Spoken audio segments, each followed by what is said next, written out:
Welcome to this first episode of the Hub platform. This is one of great excitement for me because I started this just for a number of reasons, but I want to uh, go ahead and get right into it. The media circuit, this outlet was created to give people of African descent in this country something of their own. This is a place where people who have been disenfranchised for many years can come to and feel, for lack of a better word, safe. This is a place where you can come to and get what you need when you need it. A place where you don't need a pass to get a seat at the table because you are always at the table here. And this is also a place where you can get all you need to know when you need to know it, from mental health solutions to spiritual health to emotional intelligence to physical health. Just every and anything that I believe we need to know. One is living human beings in society. But I believe when you go around our communities around America, a lot of information and a lot of things, for lack of a better word, people like us haven't had exposure to. And so with this platform, I hope to be able to share a lot of things from different areas of life that will be solution based. Hear that again. I want you to hear that because this is key. Everything on this platform will be solution based, meaning when I do an episode, when I have a conversation, I'm not an expert, but the people I bring on are people who I believe who are tested, tried, and true in their collective fields, who can provide information and solutions that would go and be for your life. And this is for people of African descent, for people who I've tended to serve are young Black men who grow up in the hoods of America, for people just in general who grew up in communities that don't feel seen or heard. And so this will be an opportunity for those people to come here and get whatever you need. So I want to start this off the right way. I want this to help create transformation in communities. And thankfully, almost anyone can have a platform these days, but I'm choosing to make content that will be helpful and not just entertaining. So I'm actually doing my first episode from Zoom, and you're about to see a man who is going to come in and I'm going to introduce him, but I want to say hello first. And so as he comes in, I'm just going to get him in. Oh, and there we go. And you should see him. And I love the picture already because this is kind of where we're going. Great day to you, sir. Hey, sir, how are you? I am doing well. I am doing well. It is so good to see you. Oh, it's a blessing to see you as well. I'm excited to be here. Yes, sir. I was just sharing with the folks who, possibly be checking this out. This will be a re-record also. Okay. A powerful first episode with this gentleman here who I'm going to introduce in a second. But of course, technology and things like that kind of changed everything. So I want to go ahead and one, just let the people know who you are. And so without further ado, I want to go ahead and introduce my first guest. This is the first episode of the Hub, and I wanted to come in with a bang. And so this man that you see on the screen is making a massive impact in his community and is a personal gem and pillar in my own life. He has taught Black men the power of knowing their true roots from Africa. Now, I had the honor of being in his program, Reaching Back. Also, sublined in that was manhood development in high school, where I learned about manhood and how it was traditionally practiced in Africa. Now, he is also a community leader, an educator, a thought leader, a father, a husband, and much more that you'll learn about. Ladies and gentlemen, without further ado, welcome Mr. Malcolm Thomas to the platform. How are you? Hello, sir. How are you? I'm good. I'm good. I'm good. So I'm thankful that one, when people come in, they'll probably think, okay, this is a podcast about Africa because we both kind of dress similar. So Right. Yeah, but that wasn't planned, y'all. That wasn't planned. That's yes, what I had on today. We woke up like yes. this. Yes, sir. So Mr. Malcolm, one, I know, of course, I've expressed to you and just in our time, and I've learned so much from you that I think the things that we need to do are solution based. Hmm. And this platform is predicated on one, not only learning the stories of people who I know in my life who I believe are tested, tried, and true in their fields, but also providing whatever expertise. I know nobody's perfect, but I believe you're somebody who is a pillar, and I would love for people to just get a taste of what I got in high school and that I've gotten for the last, however, I think like 14 or 15 years. Um, and so one of the first things I'll just ask, even in this small snippet, can you just share a bit of your story and kind of how your life has led to the work that you do now? Sure. Well, just want to give honor, first of all, to my ancestors and my parents, who were a big part of who I am. My father, Alan Thomas, my mother, Ruth Thomas. I was raised in an environment where I was taught about uh, things relating to my culture and myself from a very young age. I was named after Malcolm X. So prior to my birth, I've never told a lot of people that my father read the book, The Autobiography of Malcolm X, right before I was born. And it told my mother, if I have a son, he'll be named Malcolm. So that kind of loomed over my life because that was a major thing to carry. But going through adolescence, I did come upon the book, The Autobiography of Malcolm X, at age 17, and had never read about Malcolm X, unfortunately, up until that point. I'm almost embarrassed to say. But growing up, my mother would always have books on like the Panthers and different things around the house and nutrition and stuff. And so I didn't understand, if I'm being honest, why my mom was so different than other people's moms. I mean, I grew up in a home, and you might be able to relate to this to a certain extent. I just couldn't do certain things other kids could do. So we had a certain standard for ourselves. And as a child, I didn't always appreciate that. But as I got older, I appreciated the level of rearing that I had. My grandfather, who's born on the same day as Nelson Mandela. So their birthdays are the exact same day, July 18th, 1918. They're born the exact day, same day. They died actually 3 months apart from each other. My grandfather passed away in October. Nelson Mandela passed away that next January. They got sick around the same time. They kind of took a turn. He was like the most revered person in our family, like nationwide. You would go to a reunion, and we used to have these huge family reunions, and everyone wanted to be around him, and everyone respected him, and he treated everybody with attention and with uh, a level of focus, and he made you feel important no matter who you were. So because he treated me that way, I'm like, I have to be somebody if this is my grandfather, because he was like a rock star. I never seen anybody who was as beloved and respected as him in my life up until that point. Really, even up until now that I knew personally. And so that was a huge part. I need to mention that of who I was. And so I kind of felt from a young age that I needed to do something to even be worthy of being a part of a family like this or having this much love from people. I felt loved as a child, Hmm. and that was things were expected of me. And I think that's important. That's very important. I can't talk about myself without talking about those people. Fast forward to college, I read Malcolm X. It changed my life because I felt like I knew what my purpose was in life finally. And here's a man who could change. So whatever was good about me, I felt could be better. And I had reached a point in my life where I had been underachieving all through high school. And I felt like I was letting a lot of people down, including myself.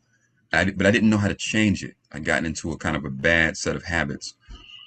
And reading that book gave me some confidence in that. And that was really important for me at that time. And so I remember going back and apologizing to different people for not being better and deciding.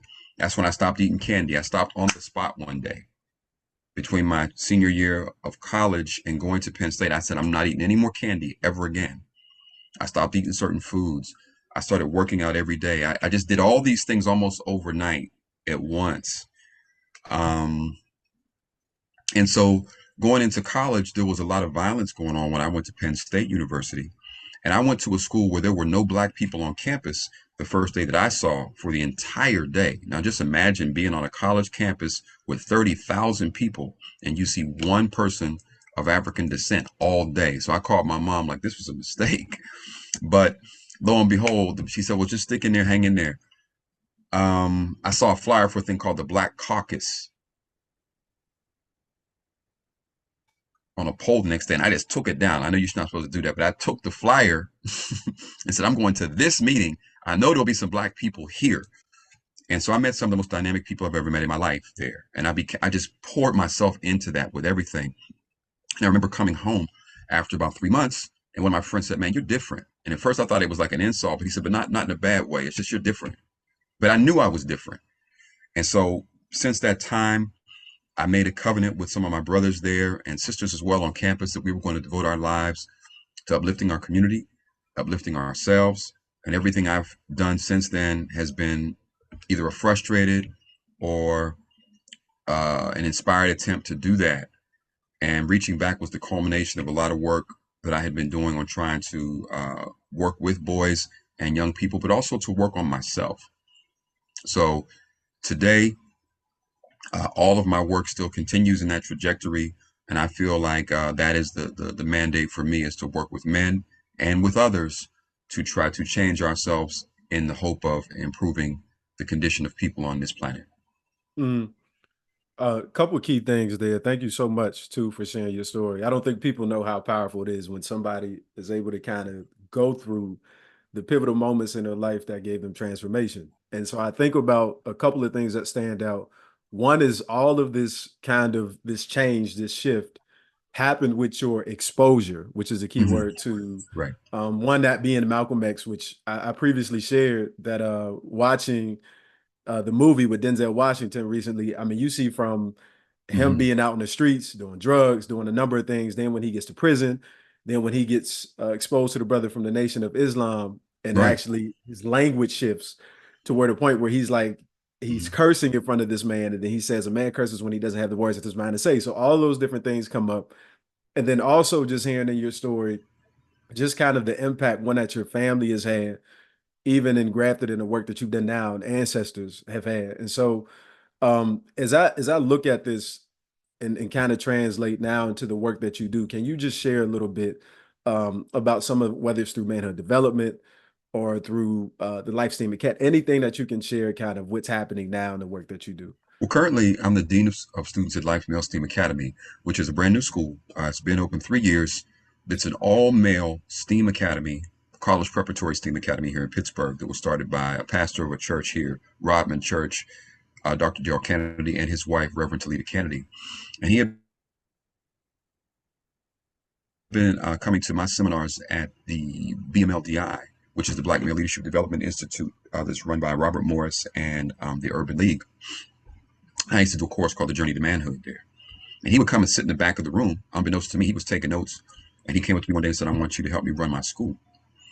So that's what I've been doing there as an administrator there for the past 3 years. And my work there centers around discipline. But for me, discipline is a proactive item.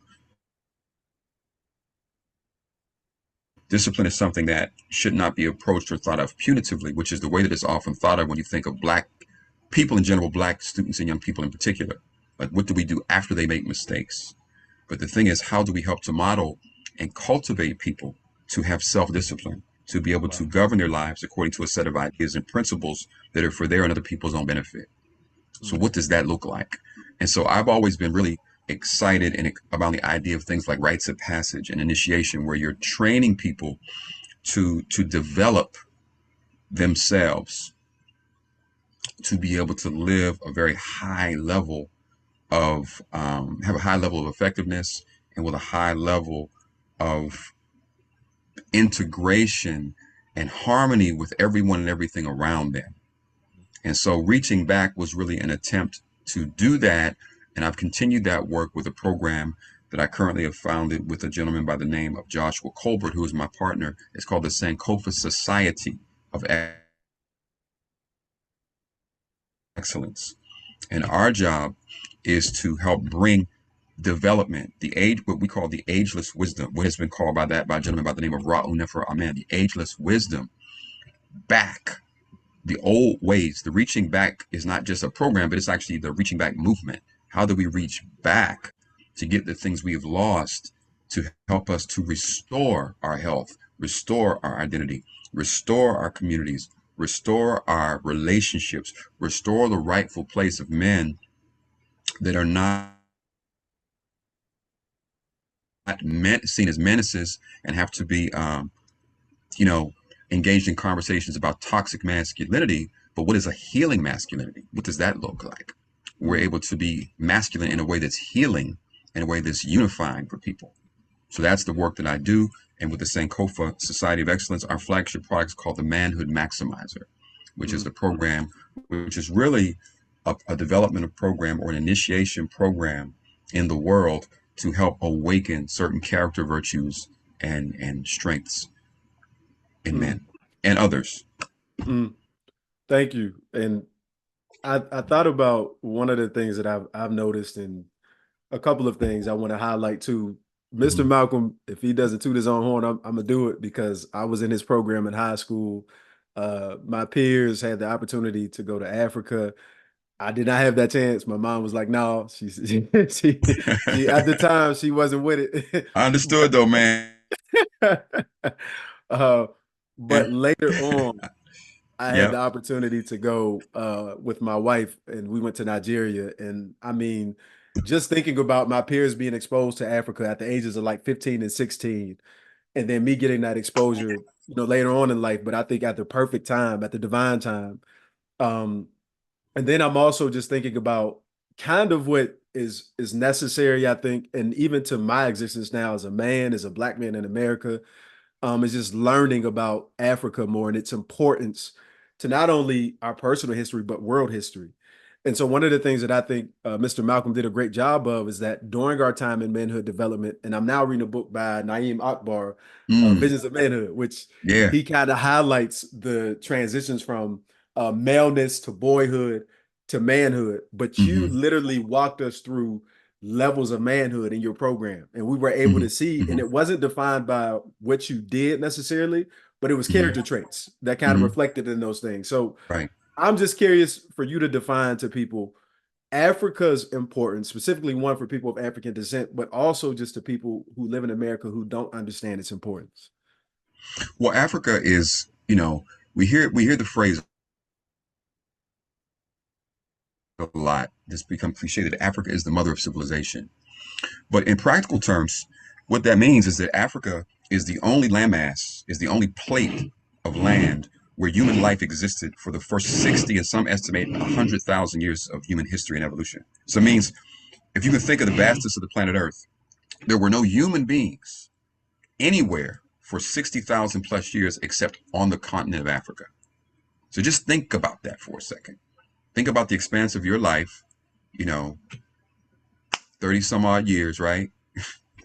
30ish, right? 60,000 years, there is no human life or human culture anywhere on earth except in Africa. That means language, all the institutions that we see formed there. So there's a repository of wisdom and experience that we can draw from. And when you study history, you find that that's what other people have done. They have drawn from Africa in every imaginable way, not only in terms of uh, its natural resources, but its philosophies and practices have nourished the things from Greece, from Rome, from the place to call the Levant right now. Those were originally people on that strip where people are fighting right now. Those were the Canaanites were black people. Don't take my word for it. Just research it. You don't have to.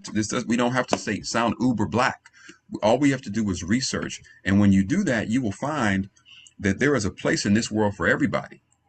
But what has happened with people of African descent is that their place in the world has been marginalized and negated to the detriment of the entire world.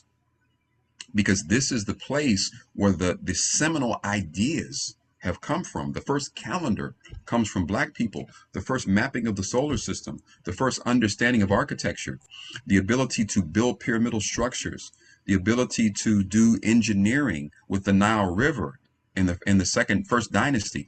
All these are things that we have to draw from for the good of humanity. A question we have to ask is, was there a place or time when certain problems that we have had already been addressed and solved? And that answer is yes. But we're not taught to look in the direction of Africa because we're taught that everything newer is better. Mm, And so as we move away, once people understand that the origin indisputably is Africa, you have to be convinced, or they have to convince you that as everything moving away from that represents human evolution and progress. When in fact, that is not the case. What has really progressed is technology, the advancement of technology. We make better things, but we have not found a way to make better people. So the people using these things create mass destruction. Right now, it's irony that we can even say this, but we have a person who's the leading presidential candidate to win the election in the upcoming election who is a convicted felon, who may actually be in jail at the time when the election results are decided. Just imagine this. Someone who's been accused of sexual assault, of all sorts of crimes, of basically trying to incite a riot where people would have been killed. Yeah. So this is what we've come to, where we don't have an idea about creating the best possible person, because the quality of human life is what determines how things on earth go. It's not the animals, it's not the plants, it's not the insects that will determine the destruction of the planet Earth. It's the human beings who have not been evolved. And Mm, that evolutionary process started in Africa, reached its height in Africa, and we have not reached that level ever since. So we must go back mm, to ways of thinking and living that we have lost, but we have to strip the racism, the mm, chauvinism, and all of the different isms that separate us from all the people of this earth, to take the best wisdom, the best knowledge, and you will find that that leads you back to early black civilizations in Africa and what they call parts of Asia that were also black. mm. I get chills in my bones just listening to this information. One, because I mean in doing research, I mean these things people can find that are true. Right. Um, but then also I guess now I've seen a reoccurring issue and challenge amongst us, particularly at times in America, to kind of make that link. And we think, well, now America is now in this new age, Mm-hmm. technology is advancing. We've kind of been lured to sleep by, I guess, Mm-hmm. perceived freedoms, which, Right. yes, I have the ability to do something like this, but we're still bogged down mentally, I would say. Mm-hmm. And Mm-hmm. so, in thinking about this, a lot of questions have been coming up just about particularly gun violence in the communities, things that they see from some of our young men.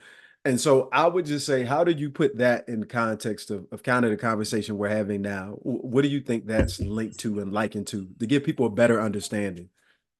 Wait, I want to make sure I understand your question. Could you ask me one more time again? Yes, yes. So I know a lot of folks have kind of questioned, and even when I worked in the news, like, hey, Mm-hmm. there's a lot of violence that just happens in the Black community. Mm-hmm. And Right. Okay. so there's this understanding and providing context for folks who would just say, just throw it out there, it's just violence, it just happens. Mm-hmm. What would you say to Well, that? what I would say is that, there's a cause of and effect relationship between everything in the world. That's just scientific. And you can uh, argue that many of the systems of the country are not really broken. They are working the way they were designed to work. A major item, particularly in the Western man's mentality and world, is economics. That's the leading principle, is material accumulation and material acquisition. So what if you could create a situation where the social order was maintained through the education, through the diet, through the economic situations, through how things are socially engineered that guarantee not just black people, but the people in general, but in some groups in particular, will always remain on the bottom. When you look at the wealth disparity, for example, between people of African descent and people of European descent, it's tremendous. It's almost unfathomable how that could be the case. But when you look at the conditions under which people of African descent have been brought to this country, have been nourished in this country, the education we've received in this country, our overall health conditions in this country, you'll see that it's a miracle that we're still alive at all. It's really miraculous to see that we have not been exterminated almost. Because when you look at what happened to the Native American communities here, most of us probably listening to this podcast, or even yourself, can you name 20 full-blooded Native Americans that you know? I can't, that you've met in your life. which was a country that was populated by millions of people of Native American ancestry. I have never met 20 in my life that I can name from memory that I was consciously interacting with as someone from the Native American community of ancestry. Why? Because they have been decimated. They have been completely wiped out. And that is what is happening at other places in the world right now with other populations. But that is also what can happen to people culturally. So the fact that people of African descent are still alive in the numbers that we are is really a miraculous feat when you really think about it, given everything that has gone on. But what we are is, they say what doesn't kill you makes you stronger. But I would argue that what doesn't kill you can also help you die slow. Can help you die slow. So you're not dead physically, but you're the living dead. You're walking around as a shell of yourself, where your spirit has been crushed, all but, and your mind has been turned against you, Mhm. and your aspirations have been made to be the aspirations of other people, Mhm. right?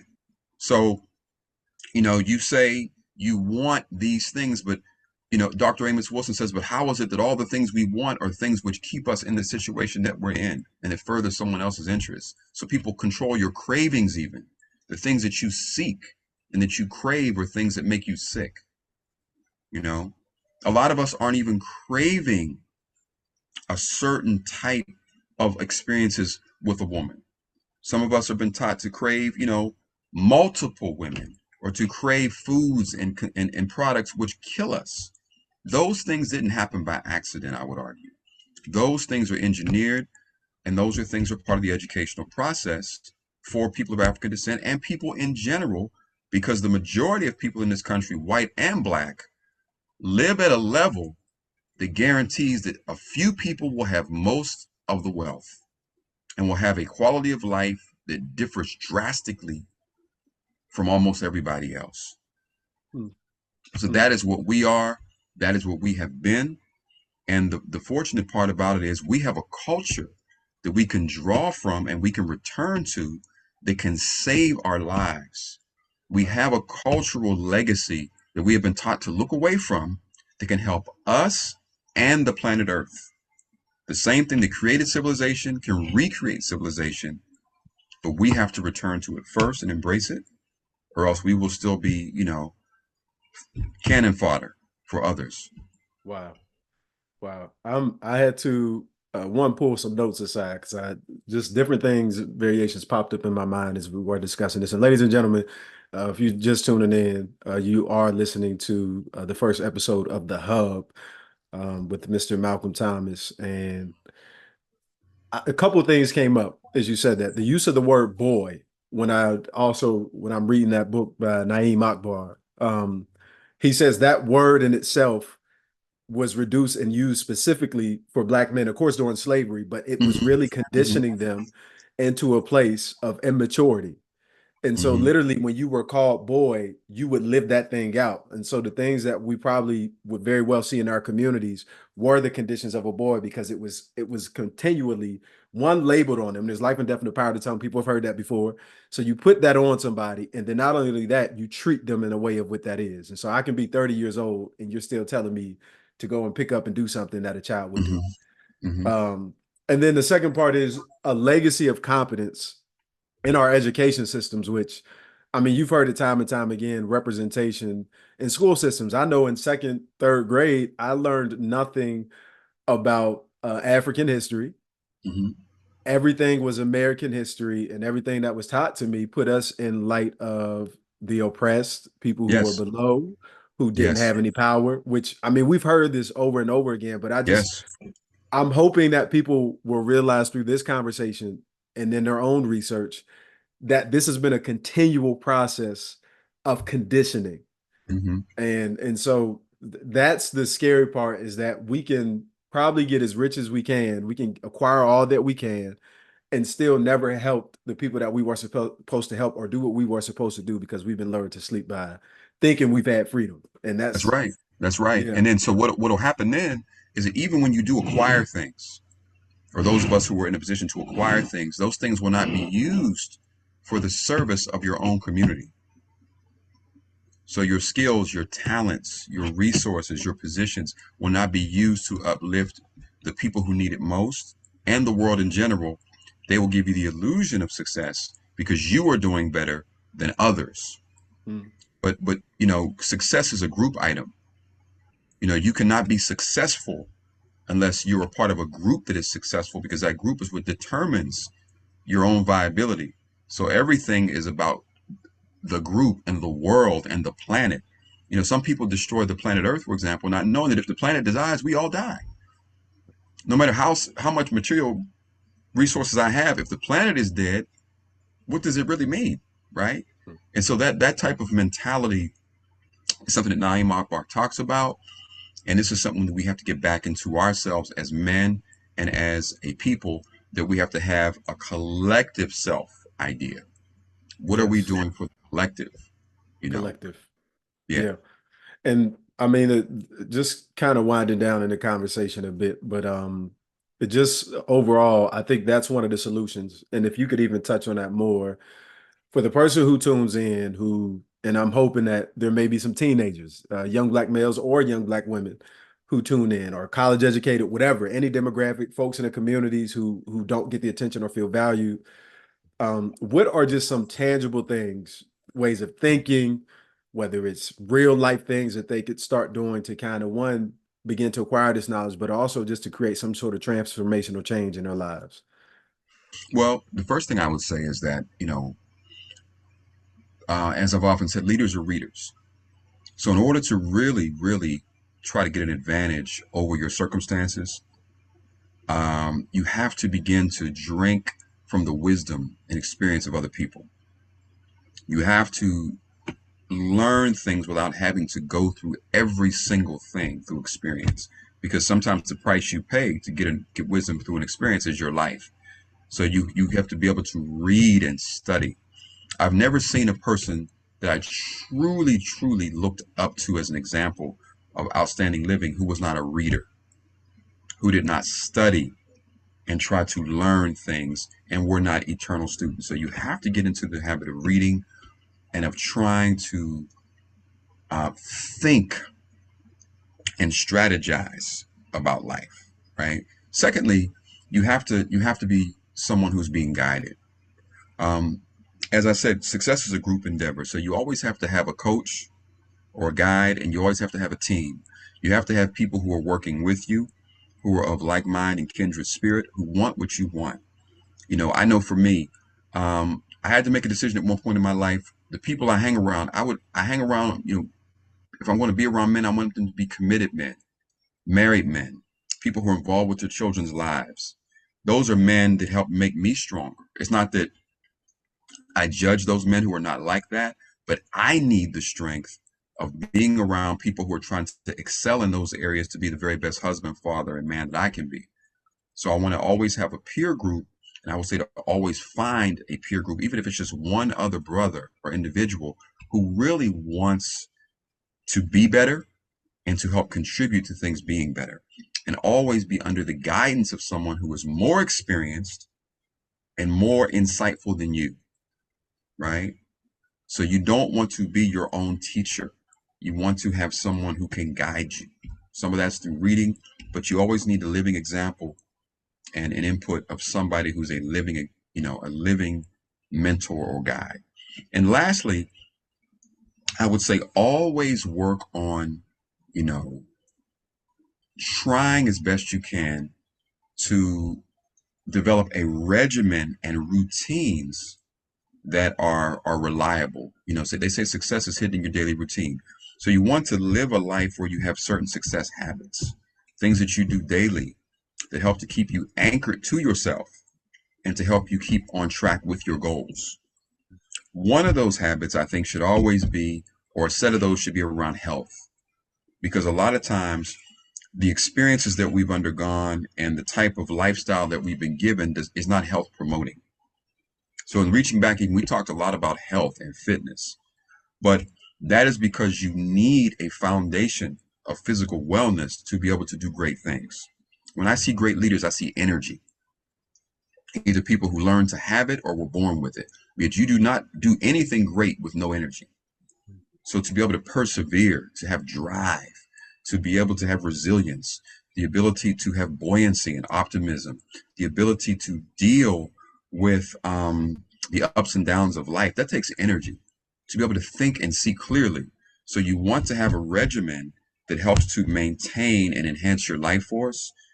Look at what you're putting into your body and what you're doing every day to train yourself for the long and sometimes arduous, process that we call life. Mm. And so those are some basic things that I would say, you know, always be a reader, always have a guide, find and form a part of a team, squad, circle.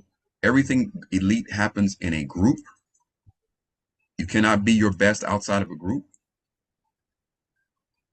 And also make sure that you have regimen and routines that are relatively consistent of things that you have decided that you're going to do every day. And a big part of those should be based on improving and optimizing your health. Yeah. Yeah. Yeah. No, that's great stuff. And I've learned that over time. But Hmm. a quick memory I would share is I'll never forget, and I'll shout out friends like Hassan and I Yeah. think at the time Tehran Hmm. and folks who were in Yeah. the program with me in high school. And I Yeah. remember we had a conversation, and I'll make people laugh, but we had a conversation about things that were best for men. And one of the foods that I think we talked about was black beans. And we talked Hmm. about black beans being best for Yeah. men and semen. And so I'm just making people might laugh at this, but I'm Yeah. saying ever since that time period, we might, I don't know, we were processing at the time. So things might have been funny to us, but it was Hmm. so much coming at us that was like, wow.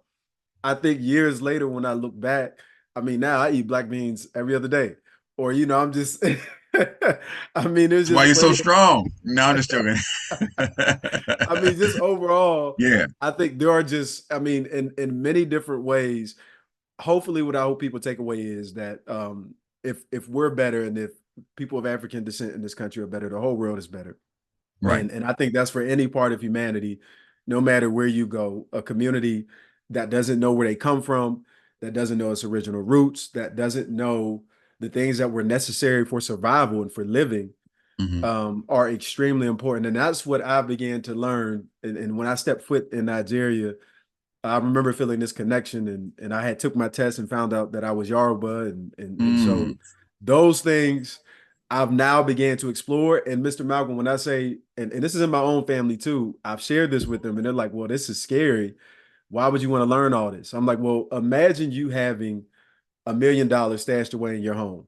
Would Hmm. you not want to know where it came from, or if it was even in your home?" That's the same way I Hmm. feel about knowing our roots, and Yeah. so Hmm. Hmm. that's Wow. something I've just learned over time. Yeah. Amazing. Yeah. Yes, Yeah. sir. Yes, Yes. sir. Yes, sir. Well, can you please just share any ways that people can get connected to you or what you're doing, if they wanted to check you out on social media, anything that you could provide? Well, if they want to check us out, you can always go to our site, which is manhooddevelopment.org. And our program is called the Sankofa Society of Excellence. And we're trying to build a society that's based on excellence. And part of that excellence is based in a character foundation. There is no excellence from our point of view that isn't reflected in virtue, how you conduct yourself, your ability to deal with life from a position of virtue. That is the Black tradition.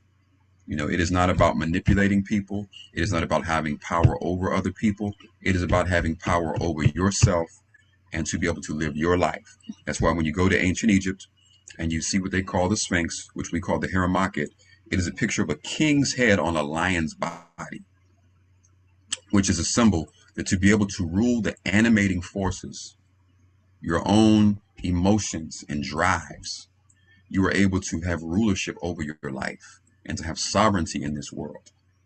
It is not making that lion run. It is not being taken by that lion or carried away by that lion. It is making that lion sit. That lion is healing, sitting. So you must tame those forces in your spirit, and the things in your life that had power over you will cease to have that power over you. And that is what we have to get back to, is those traditions. So that's what our program does. You go to manhooddevelopment.org. You can also support some of the things that we're doing at lifemailsteam.org, which is our school, and continue to support, most importantly, this podcast, because this is where knowledge is dropping. And I want to make sure that people are able to come to spaces like this and we can all learn and share and grow together. No. Well, again, thank you so much, Mr. Malcolm. I can this is probably the best thing for me all week when I can just sit down and listen and get wisdom from you and feel like I'm back in university prep after school. And so Yep. this is We're here so this is together growing, amazing. man. Yeah. Yes, Thank God. yes. Well, Yes. thank you. Thank you. Yes, and thank God for sure.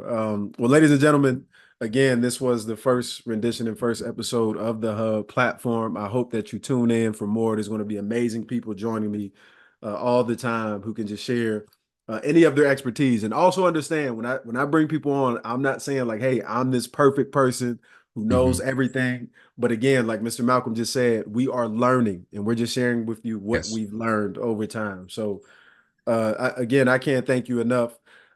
Shout out to everybody who's going to support and shout out a couple of brothers I mentioned, Hassan and Tehran and those guys who also. Absolutely silent. Yes, yes, yes. Also, Yes, main sir. man in the building. Yes, sir. Yes, Ray, sir. all the brothers. Yeah, man. It was a great time, and but we're still here for a reason, Yes, purpose. exactly. I'm thankful. Exactly. Yes, Yes, sir. Well, thank you again, Mr. Mount. See you soon. Talk soon. yes, sir. Thank And you. everybody out there, tune in.